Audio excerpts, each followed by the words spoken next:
And welcome for the first time to the Voice of Reason, a regular RSBN guest. It's Justine Brooke Murray. She's host of MRC's Woke of the Week.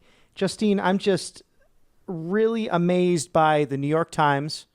Usually not too surprised. A newspaper that denied the Holocaust after having all of the information they did way back when. But when you type in Daniel Penny, you find stories on that situation, skewed, of course. But then Irina Zarutska, almost nothing from the New York Times. Axios has now called it a MAGA storyline. What say you about all this? Notice how angry Axios got. That they even stated that why are there so many security cameras on subways and trains now? They're not angry that this white woman was murdered because of her race. They're not angry. The New York Times isn't angry that this black man the suspect deliberately murdered this woman, that he said got that white girl. They're upset that there were surveillance cameras, and also that that people are outraged about it. They're angry that we're angry about it. It's just so disgusting that they expected Daniel Penny. They wanted him to go to jail for 15 years. That they wanted to make an example out of him.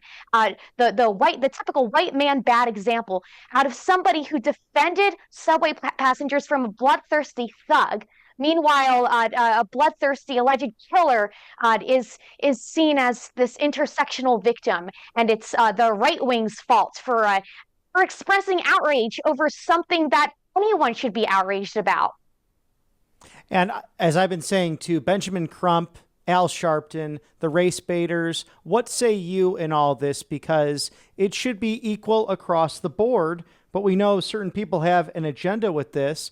And whether it's the intern in Washington, D.C., to a professor right here in Auburn, Alabama, beloved, retired, 59 years young, just walking her dog on Saturday, brutally murdered by, again, a thug. And I don't want to honor these thugs by even repeating their names, but we know that it's left-wing Democrat judges like Teresa Stokes in North Carolina and left-wing prosecutors who let them back on the street. And thank God that Attorney General Pam Bondi jumping into this and making this a federal case, at least with Irina Zarutka's alleged killer.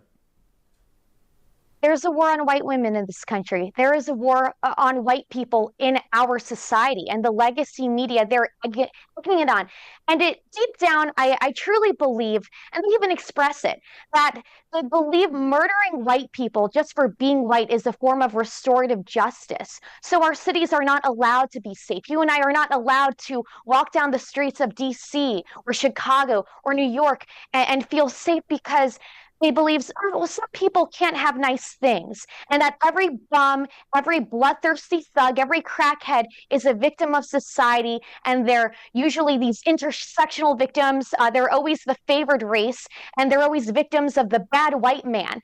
And with that, any white man or white woman who's brutally murdered senselessly somehow deserves it as an act of restorative justice. President Trump and his cabinet, members of his cabinet, including the vice president, enjoying dinner, a guy's night on Tuesday at Joe's Crab and Seafood, a great place to go if you're in Chicago or D.C., but a tale of two cities, if you will, between D.C. as this home rule comes to a transition back to the municipality versus the city of Chicago. Operation Midway Blitz underway. Do you think it will solely be ICE officers, or will we see at some point the moving in of the National Guard to support federal, state, and local resources? Well, the National Guard they're going to different cities. Actually, President Trump is supposed to announce today that he's sending the National Guard to a certain city. We don't know what the city is yet, but we were told that the governor of the state where the city is in actually agrees with bringing the National Guard in. And just look at how the leftist media is covering this, how they're calling us all racists for liking the National Guard being there. I'm a DC commuter.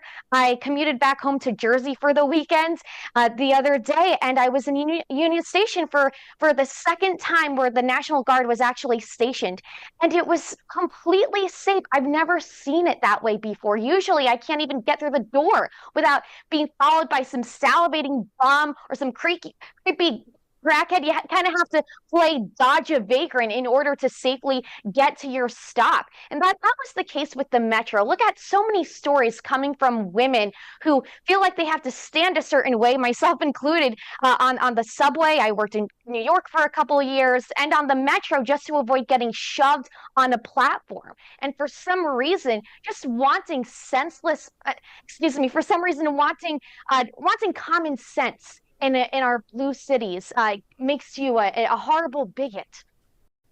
You know, am I wrong in saying this, Justine Brooke Murray? Because if anyone hurt you, the friend that you are to me, I would have to hurt them. Is it true that men, again, need to have the capability of being greatly violent when it's just to defend their fellow citizens? Because what I'm shocked by from the North Carolina video is that seemingly in those moments, no one did anything. As this beautiful young woman stabbed to death, she's in shock, and you see her falling to the ground, and people just sat there at that moment. I'm truly in shock by what I saw. Me too. It just goes to show humanity in its most primitive, undomesticated form. And that goes for the legacy media outlets who were all bystanders this week. When the media refused to cover the video that came out days before, and they only covered the part that people were outraged, of course we would be outraged. But you're right on the money. People just casually sat there as they watched this young woman bleed out. She died a slow and painful death. And it was almost as if they thought, huh, whatever. You know, I get sometimes when you're on the subway, especially if you're a woman and you're seeing some thug commit a crime against somebody else, you're scared. And I understand being scared in that moment. For none of the men to stand up, except for there was one guy who eventually, I think he took his shirt off to try to cover up her wounds. But that was minutes after she started bleeding out. Everybody else just casually walked off on the platform, did nothing. Did they even call the police? Did any of those people on the train even do anything at all? Did they even express just like a look of horror? They didn't, as if it was just an average Tuesday. There's no question a mental illness crisis happening in this country. Now, on a lighter note, President Trump at the Museum of the Bible to celebrate our Judeo-Christian foundations as a nation. And it's beautiful to see Catholic, Orthodox, Protestant, Jewish, and even some Islamic believers coming together to recognize the monotheistic foundations of this great nation. And I loved how Eric Metaxas pushed back on the deist narrative. A deist now, 250 years after our founding, really considered to be more of an atheist, if not agnostic. Now, I can work with agnostic. They're very reasonable people. It's the atheist, as our dear friend Charlie Kirk says, I don't have enough faith to be an atheist because it's so hardline. It's so dismal. There's no optimism in it. But there's also the historical foundations of this great country and how faith plays a role, especially based on Judeo-Christian foundations in Western civilization. What are your thoughts on the Faith Commission and this religious liberty group of people coming together? Certainly the all-stars in faith when it comes to America. Well, it's certainly heartwarming after an anti-Catholic hate crime was committed. And once again, the legacy media, they blamed those poor Catholic children for praying. They said, we can't believe they were praying when this evil, disgusting man came in and just murdered them all. That's what they were angry about, not the fact that they were murdered because of their faith. And something tells me that if it was an Islamic school, then they would claim it was an anti-Muslim hate crime. But as you said, even people of the Muslim faith gathered with Jews and Christians at this meeting at the Museum of the Bible, which is a very, very beautiful museum, by the way. It's my favorite museum. But the fact just shows that everyone of faith, we all have a common enemy right now that we have to defeat. It is this godless tyranny of the radical left that doesn't want us to believe in anything higher than government authority. And I share with my passion as you have for the Museum of the Bible. You can actually view President Trump's Bible that he swore the oath upon both times, returning that childhood Bible, a gift from his mother, I believe upon his confirmation to the Presbyterian Church, right near King Charles V, his Bible. So it shows you how Western civilization definitely shaped by these extraordinary historical documents, and for many of us, cherished documents as being the Word of God. But even as a practicing Catholic, thrilled to see even in Iraq, which was once Mesopotamia, the Prime Minister celebrating the reopening and these two Catholic churches coming back to being after all of the strife we've seen throughout the Middle East over the course of the last 25 years, which brings me to this date, this 9/11 special. We are remembering those lives lost 24 years after the fact. And you're from the New Jersey, New York area. Please share with us, Justine, some of your thoughts on this very solemn anniversary. Certainly. Well, I'm from Morris County, New Jersey. We lost 64 residents to those Islamic terrorists that day, including this man, Rick Rescorla. He was a security guard in the Twin Towers, and he died saving lives that day. In fact, he was there during the 93 bombings and saved people then. And he guarded people. He brought them to safety on 9/11, and he died doing that. He was just one of so many American heroes that day, including my good friend Mayor Rudy Giuliani. I was only 3, but Mayor Giuliani, he's been such a mentor, and he's taught me so much about what he experienced that day and how the city was so different than the way it is now, where the legacy media seems to be campaigning for a guy who's pushing Islamism and who's echoing the same rhetoric of the people cheering on jihad in the streets, which makes me wonder, God forbid, if 9/11 happened again today, and it seems like it might. How many young people, how many people my age would be cheering it on in the streets? Because they've done so for the last 2 years. I don't know if they know that, but we do have some people on TikTok and social media, these useful idiots, reading Osama bin Laden's letter, his disgusting letter, saying he had a point.